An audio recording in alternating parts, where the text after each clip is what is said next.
Պուտին մարդասպան, Լավրով մարդասպան,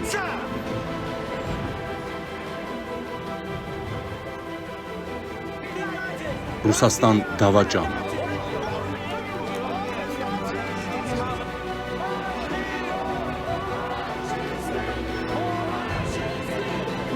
Ֆաշիստներ, բազա հեռացիր,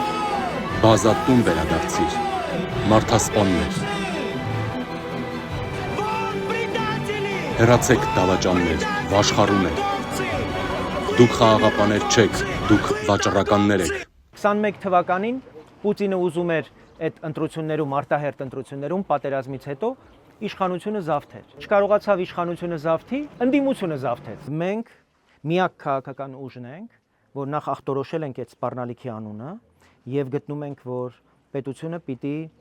անհրաժեշտ վերաբերմունք դրսևորի այն մարդկանց, ովքեր այսօր հանդես են գալիս Պուտինի հաճախորդի, կլիենտի անունից եւ հանդես են գալիս որպես Պուտինի կլիենտ եւ այս ընտրությունները պիտի նաեւ պատասխան լինեն այն ջանքերին, որոնք Պուտինը դրսևորում է մեր պետությունը զավթելու համար։ Մեր նպատակն է, որ ոչ միայն իշխանությունը թույլ չտանք, որ զավթի, նաեւ ընդդիմությունը ձեռքից խլենք, ընդդիմությունը վերադարձնենք ժողովրդին։ Ես ցուցակը գլխավորում եմ, բայց ես վարչապետի թեկնածու չեմ։ Մենք նպատակ ունենք ընդդիմությունը փոխելու, որովհետև կարծում ենք, որ ժողովուրդը չունի իշխանություն ընդդիմության նկատմամբ։ Մեր նպատակը նոր ձևավորվող խորհրդարանում որակյալ ընդդիմություն ունենալն է։ Հիմա շատ կարևոր է, որ մենք այդ իրադարձությունների ժամանակ նաև լեգիտիմ հիմք ունենանք գնալու կանգնելու ժողովրդի քվեի կողքին, որ ասենք մենք ստացել ենք քվե, մենք խորհրդարանում ենք, ի տարբերություն ձեզ, այ բորենիներ եւ ձեր տերերը, հիմա Զատուլինը բանը տեսել եք, որ հայտարարում են, որ չենք ճանաչելու ընտրությունների արդյունքները։ Հələ չեղած։ Ընտրությունները չեն եղել։ Հիմա ով եկը մեր ժողովուրդը պիտի ասի։ Ամսի 7-ին Պուտինը պիտի պարտվի հայ ժողովրդից։ Ուրիշ տարբերակ չկա։ Ես հարց եմ տալիս, ել ինչ պիտի լիներ մեր ժողովրդի հետ, որ այս ճշմարտությունը մենք հասկանայինք, որ մենք այսօր ընդհանրապես այս հարցը չքննարկեինք, որ պետականության թիվ 1 թշնամուն, ով մեր հակառակորդին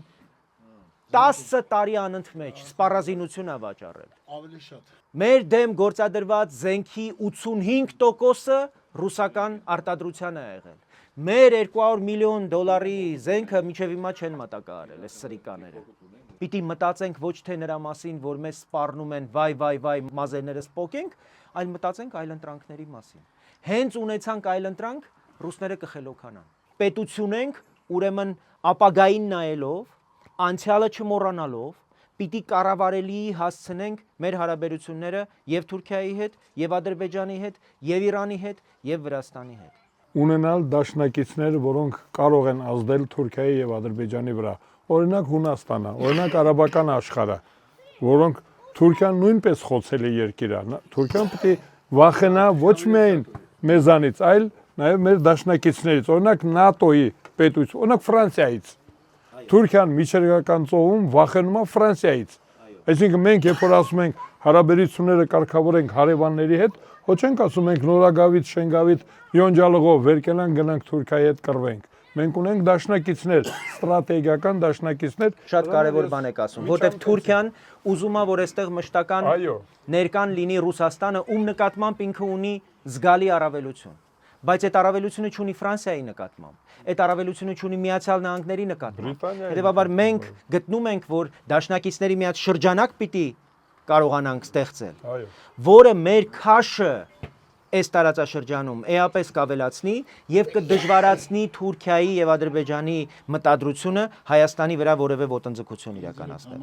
Զուգահեռ Հայաստանը պիտի տնտեսությունը իր հզորացնի, տնտեսությունով պիտի հզորացնի իր բանակը, իր կարողությունները։ Քվեարկիր համար 18-ին։ Սիրելի հայրենակիցներ, մայիսի 27-ին ժամը 19-ին հավաքվում ենք Սասունցի Դավիթ երկաթուղային կայարանի մոտ, խոնարհվելու 1990 թվականի մայիսի 27-ին խորհրդային զորքերի կողմից սպանված մեր խիզախ տղաների հիշատակի առաջ։ Այդ օրը Երևանում կրակեցին Հայաստանի ազատության գաղափարի վրա, բայց չկարողացան կոտրել մեր ժողովրդի կամքը։ Նրանք ընկան, որ Հայաստանը լինի անկախ, արժանապատիվ եւ ինքնիշխան պետություն։ Մայիսի 27-ին հրավիրում ենք բոլոր արժանապատիվ հայրենակիցներին միասին հիշելու, խոնարհվելու եւ վերահաստատելու մեր հավատարմությունը ազատ Հայաստանին։ Քվեարկիր համար 18-ին։ Ինչի եք պատրաստ հանուն հանրապետության։ Ես ամեն ինչի եմ պատրաստ։ Ամեն ինչի։ Հանրապետություն ամեն ինչի պատրաստ ենք։ Ամեն ինչի, միայն մեր երկիրը լավը լինի։ Հանուն հանրապետության ամեն ինչի պատրաստ։ Քվեարկիր համար 18-ին։ Մարդիկ տարիներով աշխատել են կոպեկ առ կոպեկ խնայել ու իրենց գումարները վստահել խորհրդային միության խնայբանկերին։ Դա մարդկանց կյանքի աշխատանքն էր,